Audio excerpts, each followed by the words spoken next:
Welcome to Who We Remember. I'm Jamie Yuenger, the founder of Story Keep, and your host for this podcast. In each episode, I ask my guests a central question. Whose life story from your own family would you most want to see documented on film? My guests share stories of both living and deceased family members, revealing the remarkable lives that have shaped their own. This show is an extension of our mission at Story Keep, where we harness the transformative power of storytelling and film to create profound and lasting masterpieces for families of wealth. Since 2010, we have partnered with over 100 families worldwide, crafting meaningful and immersive legacy films that celebrate their shared narratives and deepen connections. On this podcast, I share intimate conversations with family members and advisors, exploring the significant and sometimes surprising stories of their loved ones. Through these conversations, we elevate and celebrate the enduring influence of one person's life. My hope is that you'll leave each episode inspired to think more deeply about your own story and the legacy that you want to create.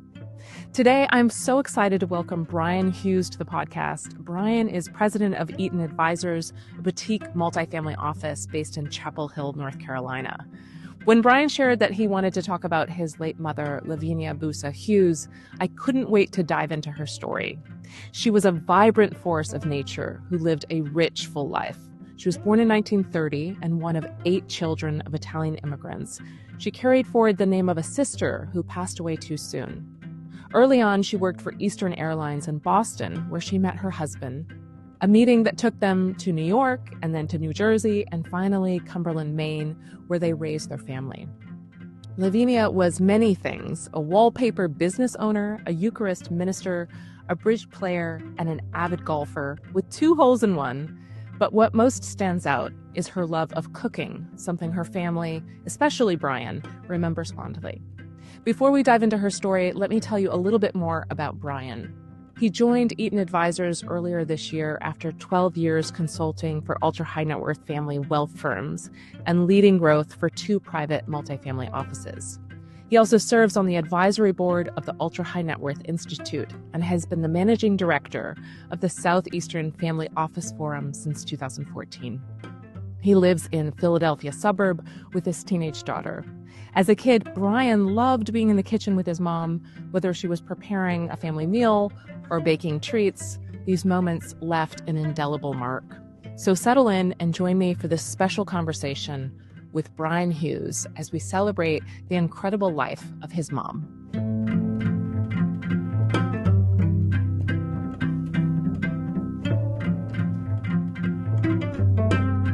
Brian, I'm really delighted to sit with you. As I shared with you just previous, I'm so happy to be talking about your mom because everything I've learned about her makes me love her. I know she probably wasn't a perfect person, but I asked you this question, the question of the show, which is, Who from your own family would you most want to have documented on film? Whose life story? And you said your mom. So why your mom? Who was she? Introduce us. Yeah, so thank you. And it's just, it's an honor to be on your show. So I'm talking about somebody that I cherish and think about every day, because she's had that kind of impact on my life. But so she grew up in a family of, she was basically the 9th child of 2 Sicilian immigrant parents, outside of Boston, Massachusetts, where my grandparents both ended up, in a little town called Belmont, Mass. And she was actually named after her older sister who passed away as a child. So she has the same name, Lavinia, from her older sister. And then my uncle Tony, or Anthony, also known as Tiny, everybody in my family had nicknames. So I'll start off by saying my mother's nickname was Tootsie. And so when my cousins and we get together, we talk about Auntie Tootsie. So but my uncle, who's the last living relative of my mom's generation, was Uncle Tiny. And he's not tiny, but that was his nickname. So that was the joke, I guess. Anthony, yeah. So she grew up in a Sicilian American family.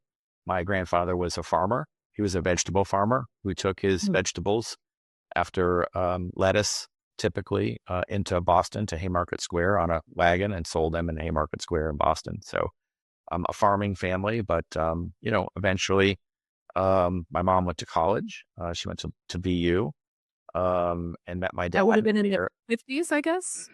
Um, Or yeah, it would have been in the 50s. Yeah, she was born in 1930. Yeah, and she met my dad in the airline business. They were both. Well, my mom worked for American Express, and then she went to work for Eastern Airlines, and my dad was at Eastern Airlines, and they met in New Jersey when my dad was working there in New York and New Jersey. So, and then married, and we moved because of my dad's job to North Jersey. I was born in Jersey City. Both of my older brothers were born in Jersey City, and my dad, we were all born at the same hospital, Margaret Haig Memorial Hospital in Jersey City. Eventually found our way back to New England. And that's where, we were all raised. My sister, we had a stint in Acton, Massachusetts, in Lexington, and then Acton, Massachusetts, before heading up to Maine when I was 7. My sister was born in the same hospital as my mother in Arlington, Massachusetts. So she was a special lady. I mean, why my mom, I get back to that real quick, is when I think about my own life and like who I am, I just have a lot of attributes that I got from my mom. And I learned a lot of things from my mom. Watching her, being with her, I can talk about some of those things, but she was a fantastic mother. She was an incredible volunteer. She was a master baker and cake decorator. She hung wallpaper for a living when we got a little bit older. She baked goods for so many bake sales at our church. She was a Eucharistic minister. She was a daily mass goer. She was a great friend to the walkers she had in her life. She used to walk with a handful of women every morning before she went to mass. And she raised us as I think maybe a typical 70s family, where she went to every one of our events. My sister was a competitive swimmer. My brother was um, uh, eventually a professional golfer, but was a New England schoolboy champion golfer. So went to all of his golf matches. I couldn't play golf because everyone else in my family played golf, so I had to do something else. So I was a competitive tennis player. I played in college, but she went to every one of my tennis tournaments around Maine and New England. She was that. She was that mom. She also was a gifted artist. She painted, she drew. But probably the biggest impact of all those things was her generosity, giving as a giving person, always putting everyone before her, always. I never saw my mother once put herself in front of anyone else. wow. And then her love of cooking, which I have that passion, food. I want to get back to cooking, but first I want to bring us back to this farm that she grew up on, outside of Boston. And so she was the youngest and named after one of her sisters who had died with the same. She was the second youngest. Second youngest. Second Okay. youngest. Yep. So she was in that younger group. And I'm imagining her growing up on this farm. Did you hear any stories from her or from siblings of yours about that time in her life? Did she like go into town with her dad to sell this lettuce? Like what was her upbringing? What are the scenes that you know of how she was raised? Yeah, I mean, I would just simply say my grandparents were just very traditional, hardworking Italian immigrants. And so everyone in the family worked. Everyone. My mom worked on the farm. Her brothers and sisters worked on the farm. I don't know particular stories about going into the markets, but I'm sure they all did. My uncles became very successful real estate developers and business owners. Eventually, some of them have their own businesses. But they all grew up on the farm. They were all farmers first, and so they worked hard. They got their hands dirty. And I guess she learned her incredible baking goods skills from her mom, from her Sicilian mother. Do you know about that? Absolutely. So we had very traditional dinners. Even though we lived in Maine, once a month we would drive to my grandparents' house in Lexington, Mass. Tiny little house. Um, and all of us were there. We probably had 30 people for dinner once a month. And Holy the smokes. kids, yeah, yeah, oh, yeah. But let me tell you something. My mom and my grandparents were very smart because my grandfather made his own wine. They would give each of us a little glass of wine for dinner. And then instead of having raucous, I'm one of 26 cousins, by the way. Instead of having 20 something raucous, you know, little kids running around, we were all sleeping. We all just went, took a nap. But no, they were smart, you know, and kids had their place in that household. And it was great. Yeah, it was great. And so my mom learned to cook homemade ravioli, homemade cannolis, homemade everything, meatballs, sauce. I mean, our sauce, my mom's sauce, she learned from her grandmother and then her mother, pretty much the same sauce and made the same way. I still make it today. I could, I don't need to write anything down. I know exactly. And I've taught other people how to make it. And it's amazing. Beautiful. So when you think about those baked goods, like what stands out to you that you just loved? Like, did you get to be with her while she was making those things? What was that? Did you sit Yeah, beside of her course. or? So here's one of the things about my mom, and my sister shared this story with me, which I didn't realize, but my mom loved to teach and she taught CCD, but she loved to teach you know, cooking. She taught me how to cook. CCD is Catholic Catechism. Catholic, yeah, sorry, yeah, yeah. CCD is Catholic education. And but my sister said that she would invite I think it was once a week, her and three of her girlfriends would come home after school, and this is in middle school. And my mom would made them. By the way, my mother made clothes like there's no tomorrow. Like she made all of our clothes growing up. My sister hated it wearing the clothes my mother. And she even put her little labels. She had these little labels that said "Made Yep. by Lavinia Hughes." I love her even more. She made her Wrote it inside her own labels. Oh yeah, yeah. And so anyway, she would make them aprons. So they all wore the same, aprons customized for them. And she would teach them how to cook, how to bake cookies. So an example of baking, my mother made the best apple pies ever, but she made the most incredible Italian cookies ever. And every Christmas, we had 7 or 8 different types of Italian cookies. Mm, mm, mm. And my sister and I would help bake those cookies every Christmas. And she got all that from our family. And every family gathering was all about food, and my mom Mhm, was a mhm, master chef and cook. mm. Were there particular cookies that you liked the most, or Yeah. was it the buffet that you loved about Oh, her? there was only a few that I just cherished. And so the simplest snowballs, like these little almond snowballs, if you ever had those. And she would also make these crescent cookies and then macaroons. She would make homemade, these puffy, crispy, beautiful macaroons.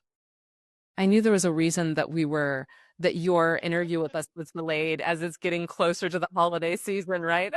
Yes. Thinking about those cookies. Oh my goodness. Um, and so, okay, so she was doing all of this and she was raising all the kids and all of that. What was her dynamic with your dad? Was it sort of a traditional split gender wise, or what did that look like and feel like for you? Yeah, it was. So she eventually worked, but her primarily job was raising us kids until we were a little bit older. So she cooked every meal. My dad had one meal that he cooked. It was only once a month, and he would do it in our fireplace on our hibachi grill, literally in the fireplace. We had a double fireplace. We had a fireplace in the kitchen. We had a fireplace in the living room, but the kitchen side was only for the hibachi grill, and he would cook steaks. That was and he also made the coleslaw. That was the other thing. My dad did two things. My mom did everything else. So Yeah. every meal she made was from scratch. You know, we occasionally would get green beans out of a can. And that's just because of convenience and timing, and then we were in the 70s. Right. And so you talked about your sauce earlier. What Yeah. of what she taught you do you continue that you feel like I really know how to make this and it's delicious? So it's funny you asked that question. I had thought about it until you asked, but she taught me to burn the sauce a little bit. Oh, do tell. Yes. So when you make her sauce, it starts with a pork base. So usually like country style ribs as the pork base, and you brown those, and then you add red wine, a little bit of garlic, and then you deglaze it with red wine, and then you add crushed tomatoes. And then you add very simple sauce, by the way, not a lot of, no onions, no carrot, none of that stuff. Very, very, very simple. And so you cook the wine down, and then you add the tomatoes. But after you add the tomatoes, you turn the heat up high and you let it burn a little bit. I say burn. It's like you really want to get some deepening of the flavors. Yeah. And then you turn the temperature down a little bit. You can add a little bit of water to kind of thin it out a little bit. But garlic, oregano, basil, salt, a pinch of sugar. That was another little trick of hers. Just a little bit of pinch of sugar. And that I think that cooking the sauce a little hard at the very beginning just gives this incredible depth of flavor. Thank you very much for that. Those tick some tick. Um, so I want to talk about this wallpaper time of her Yes. life that she became a, a hanger of wallpaper. How did that do you know how that started for her? Um, so, one of the things about my mom was she was very creative, extremely creative, artistic, and um, and also resilient, right? So when it came time for her to, to find what she loved to do, she also had another business, which I'll tell you about in a minute. She loved changing the wallpaper in our house at home. So she learned how to hang wallpaper. I don't remember. I know somebody taught her how to hang wallpaper, but she became an expert, and she was well known in our community as somebody to go to if you needed. This is the 70s and the 80s, right, where people hung wallpaper and changed their wallpaper. Who has wallpaper now? I mean, I don't even know anybody who has wallpaper now, but it was an art. And so I would go with her after school when she was going for a job. I was with her when we did some very well-known prominent people in the Portland, Maine area, and wallpapered their homes, these big, huge estates. And one day when I wasn't with her, I got a phone call at school saying my mom was rushed to the hospital because back in those days, in order to take wallpaper off the wall, you used a gas heater that would heat the paste underneath the wallpaper and heat it so you could easily take the wallpaper Right. off.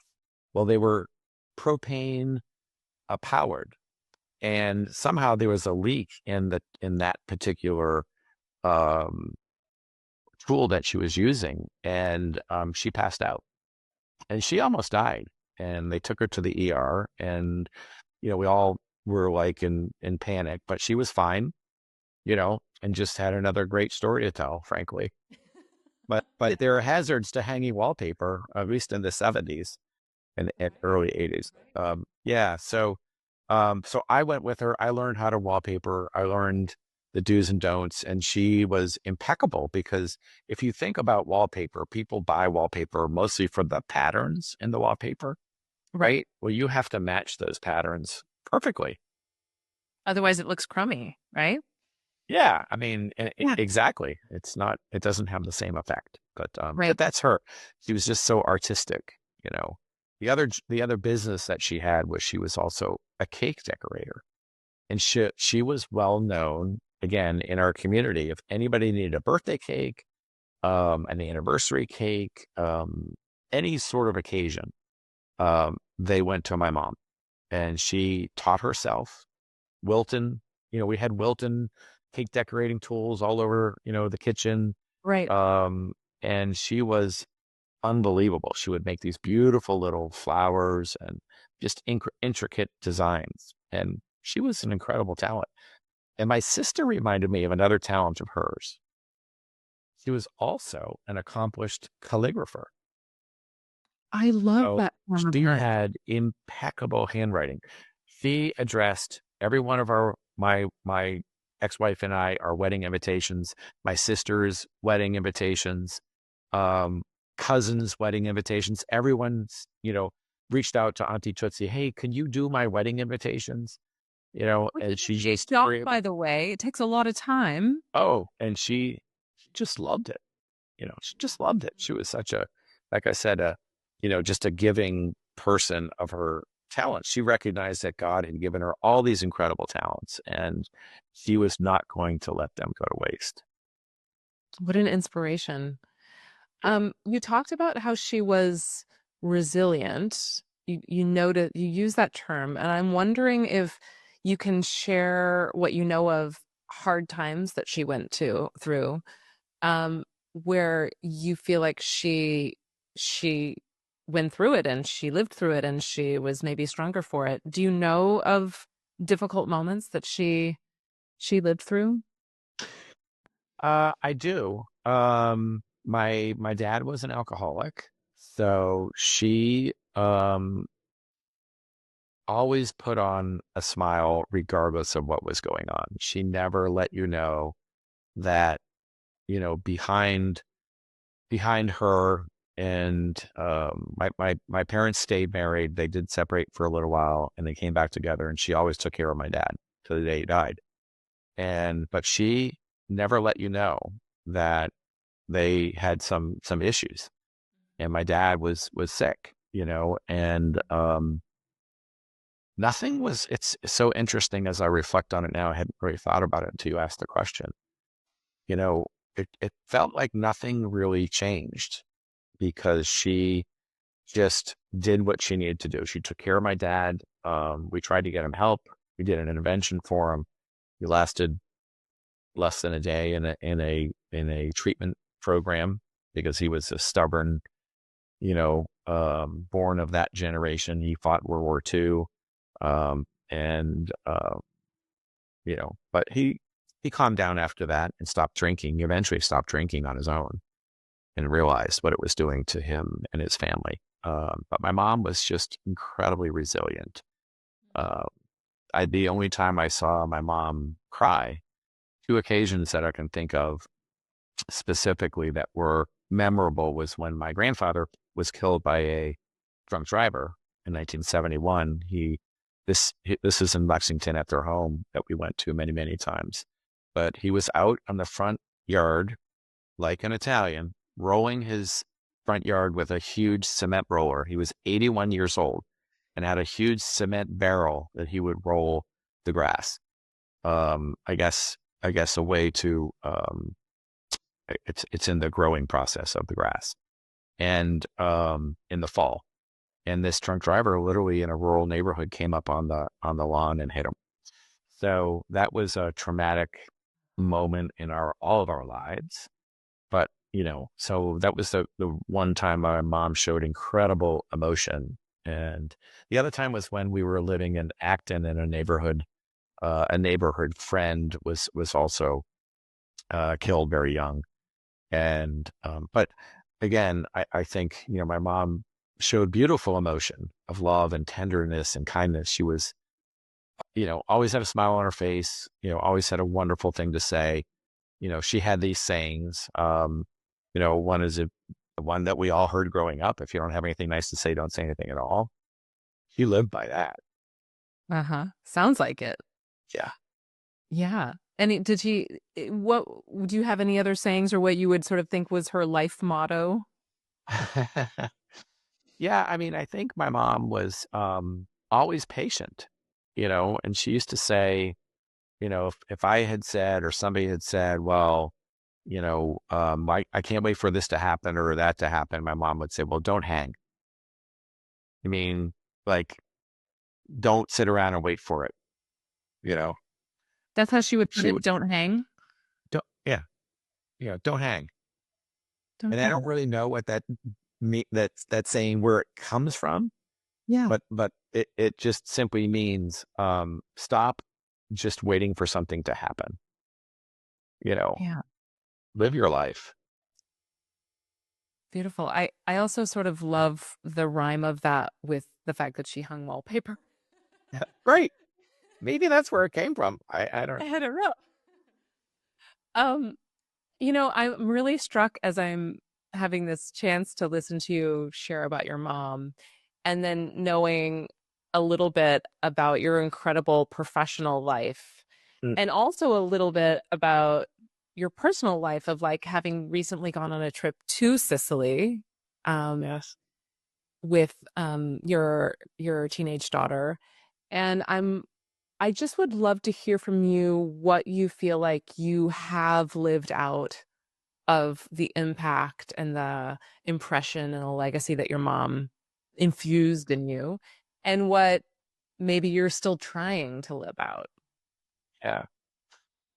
So I want to just say that I'm so grateful for the opportunity to talk about my mom because it reminds me of my own life and what I am trying to continue to live out. Not that I have lived out, but I'm trying to every day just be the best person I could be, to be the person that God wants me to be and has meant me for me to be on this earth. And I think my mom lived that every single day.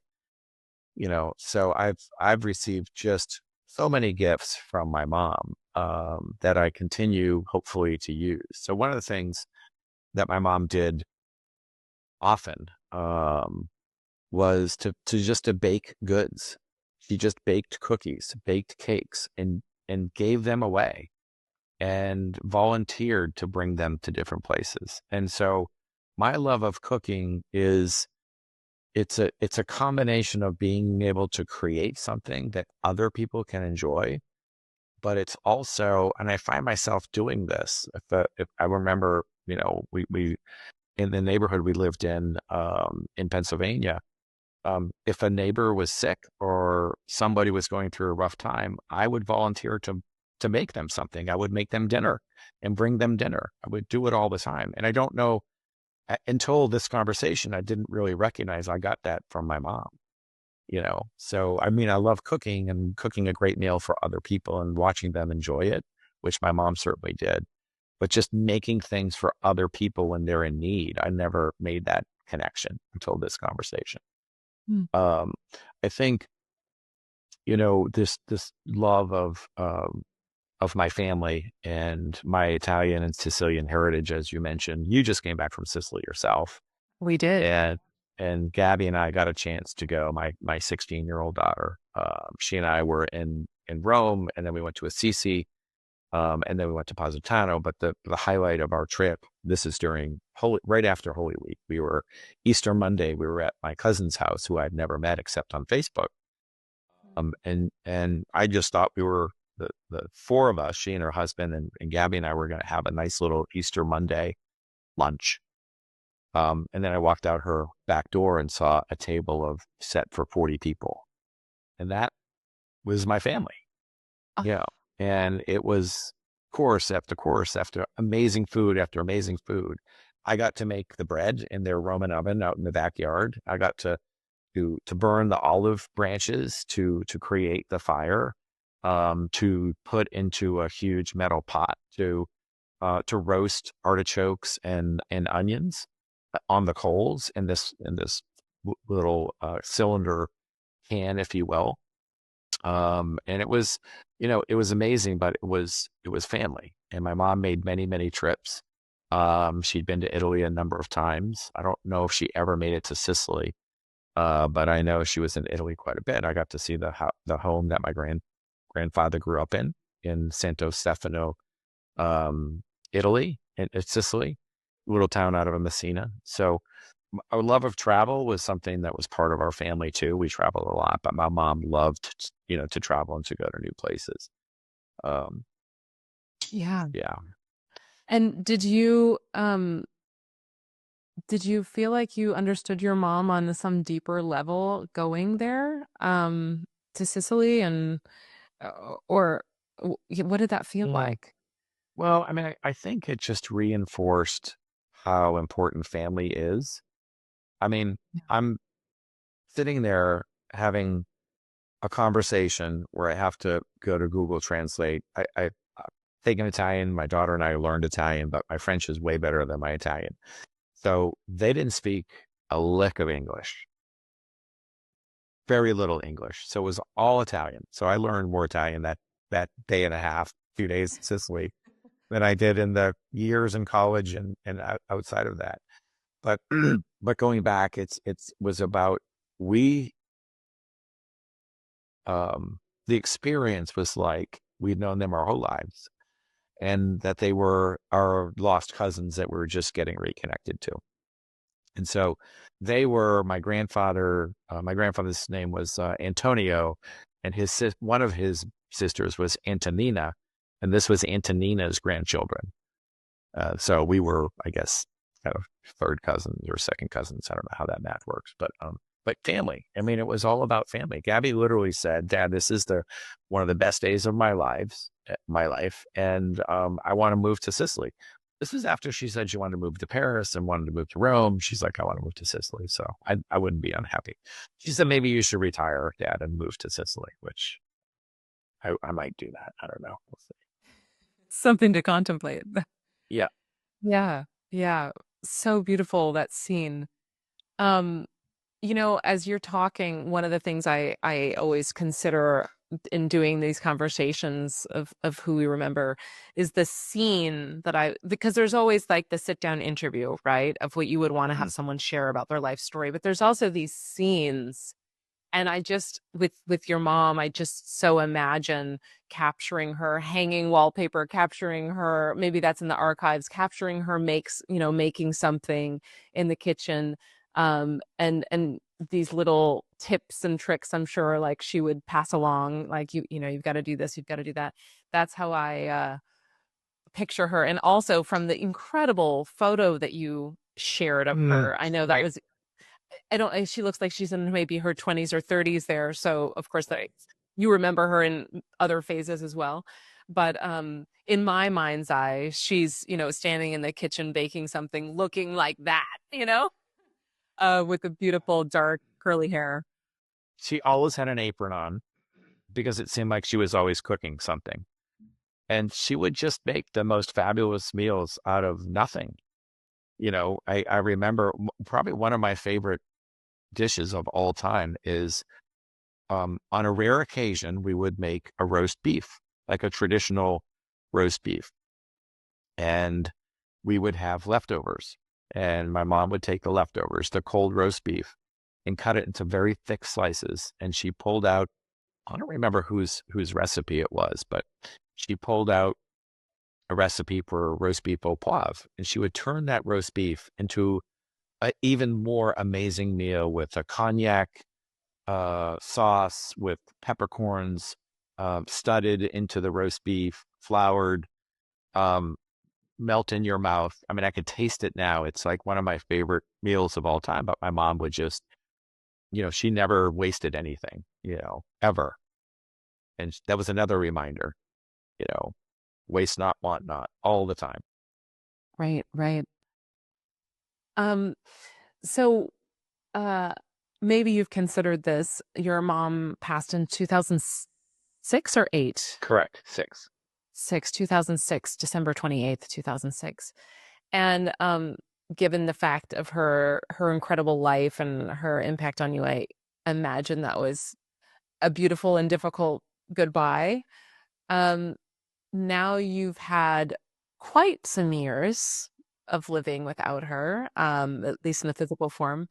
Um, Not what you would want to ask her, but what you would want to say to her if you had the chance Yeah. again today, if we were here, and she walked into your colleague's office where you're standing, what you would want to say to her.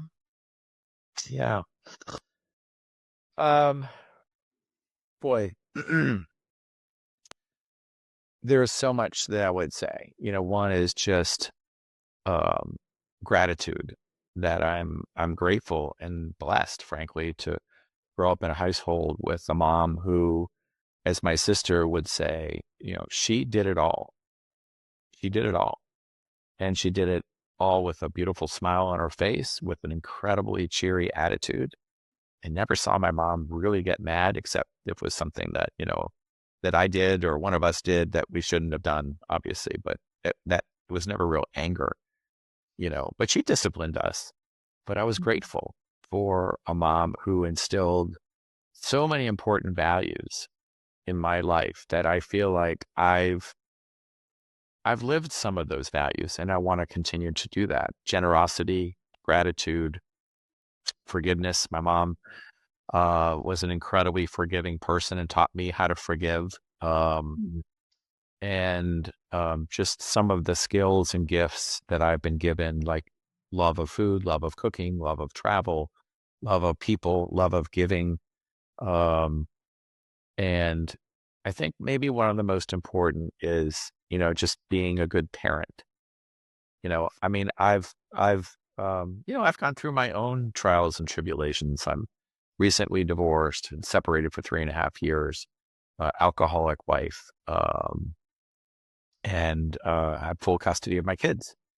So that says a lot there, but I've had to be resilient myself, and I really believe that at my core, I got that from my mom and from my dad too, and from my mom, and I'm just incredibly grateful for the gifts that she shared with me and the time she shared with me and my brothers and sisters. And she treated us each as individuals and never pitted us against each other. And yeah, just a blessing to have her in our lives and just to see the incredible impact she made on others' lives.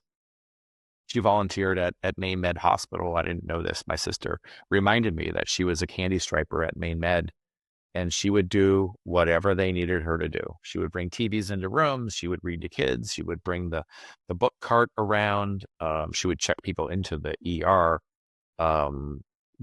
She just, again, volunteered. Yeah. Well, I have to say, I think you have added me and all the listeners among the people who she has impressed and made a beautiful, positive impression on. Um, I'm so thankful for you sharing some of her life and her spirit, because it's really been such a pleasure and a joy and so nourishing to hear about how she led her life. And I have no doubt it inspires people listening to this to, Oh, thank you. yeah, to lean into so many of these beautiful qualities that she led with. Um, so thank you for holding her up in this way. Well, thank you again for giving me the opportunity to share her story and her life with many more people who never met her. And hopefully those that knew her will just have a big smile on their face hearing some of these stories again and saying that was Auntie Tootsie, that was Vinny, that was Lavinia, um, and that she touched so many lives. And I'm blessed to have that opportunity to share her story. So thank you. Really appreciate it, Jamie. Yeah, my pleasure.